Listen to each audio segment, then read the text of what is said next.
ఆ పక్కన చూడవే చెట్టు చాటు నక్కండి నట్టు మొహంగాడు. నట్టు మొహంగాడా? రాణి అక్క కొండిగాడిని కాల్చి పడతా. కొండిగాడా?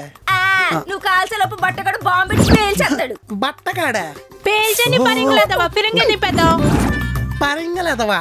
ఓరమాసంతా ఉగ్గు పాలు వేసి పెంచినట్టున్నారా మీ అమ్మ బాబు మిమ్మల్ని? పచ్చి ముందు తాగేసి పల్లీలు నవ్వులేసి నాటు మొహాలు మీరును.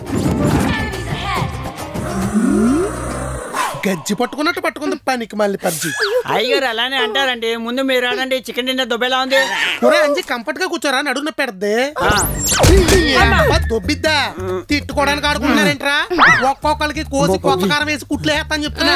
మమ్మల్ని తర్వాత కోయొచ్చు. కాన్సన్ట్రేషన్ కత్తి మీద పెట్టండి. లేడీ ఫింగర్స్ కొన్న జిగురికి బ్యాలెన్స్ తప్పిందంటే చేతికి ఉన్న ఫింగర్స్ ఎగిరిపోతాయి. అప్పుడు అయ్యగారు సింగిల్ హ్యాండ్ గణేష్ అవుతారు. అప్పుడు అమ్మగారు బస్ స్టాండ్ దగ్గర అడుక్కుదంట. Double hand. భర్తతో బెండకాయలు కోయితే బ్యాచ్ తో కలిసి మ్యాచ్ ఆడుతుంది. బ్యాటరీ లైట్ లో గుడ్లు వేసుకుంది. ఇంట్లో ఎవరు తినరని తెలుసు కూడా బెండకాయలు ఎవరు తమ్మన్నారు మిమ్మల్ని? ఎందుకు తెచ్చానా? కోళ్ళు కుక్కలు బాగా తిని నక్క తెలివితేటలు ఎక్కువైపోతున్నాయి పిక్క మొహాలు. అప్పుడప్పుడన్నా ఆకులు కాయలు తింటే ఆది మానవుల్లో కలిసిపోకుండా ఉంటారని. ఇదైతే మరీ ఘోరం. మటన్ తెస్తే ముంతతో సహా గొంతులు దోసేస్తుంది.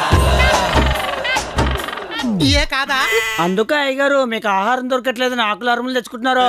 మరి మాంసం తెస్తే మొగుళ్ళకి ఎక్కడ మిగులుతారా ఈ పిశాచి పిల్లలు?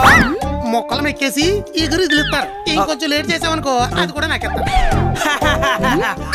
మటన్ మీద చెయ్యి మొక్కలు తెస్తా.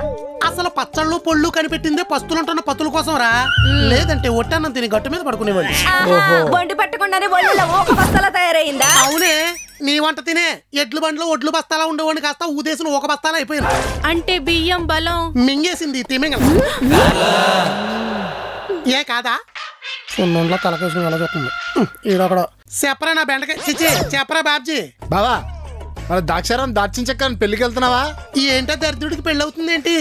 పిలిచినోళ్ళు పెళ్లికి పిలవనోళ్ళు పెళ్లికి వెళ్ళి దొబ్బి తినేసి బహుమతులు దొబ్బేయడం తప్ప ఏ రోజన్నా ఓ రూపాయి చదివించాడురా? గాడిపోయిలో బూడిద కూడా పట్టుకెళ్ళి పళ్ళు దొంకుని పిసినారదవా. అవుతుంది బావా, కానీ ఎవరిని పిలవలేదు. ఎద్దవా ఎందుకు పిలుస్తాడురా? ఎందుకు పిలుస్తాడు? ఖర్చు అయిపోద్ది కదా.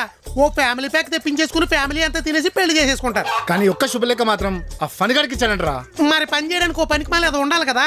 మన బ్యాచ్ లో పనిగడి కన్నా పనికి మాల ఏదో కూడా ఉన్నాడు. పిలవలేదని తలుచుకుంటేనే పగతో ప్రాణాలు తీసేసుకోవాలనిపిస్తుంది బావా.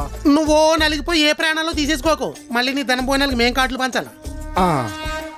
కనీసం కార్డు కూడా ఇవ్వలేదు బావాడు. పనిగడికి ఇచ్చాడు కదా, ఆ కార్డు నాకు పంపించు. ప్లాన్ ఏంటి బా? పని అయ్యాక పగలబండి నవ్వుకుంటావలే గాని పంపించు. పిల్లవనాడు పెళ్లి కార్డు పంపిస్తే మీరేం చేస్తారు? ఫ్రేమ్ కట్టించి పూజ చేస్తారా? ముహూర్తం చూసి మంత్రాలు చదువుతాడు. ప్లాన్ తెలియకుండా పేలేరనుకో పేలాలు అయిపోయినట్టు వేపేస్తాను. ముందు నిన్ను వచ్చింది శుభలేక దెబ్బకి పెళ్లి పెట్టలేదు పారి. చూడవే చూడు ఊరిపోతుంది.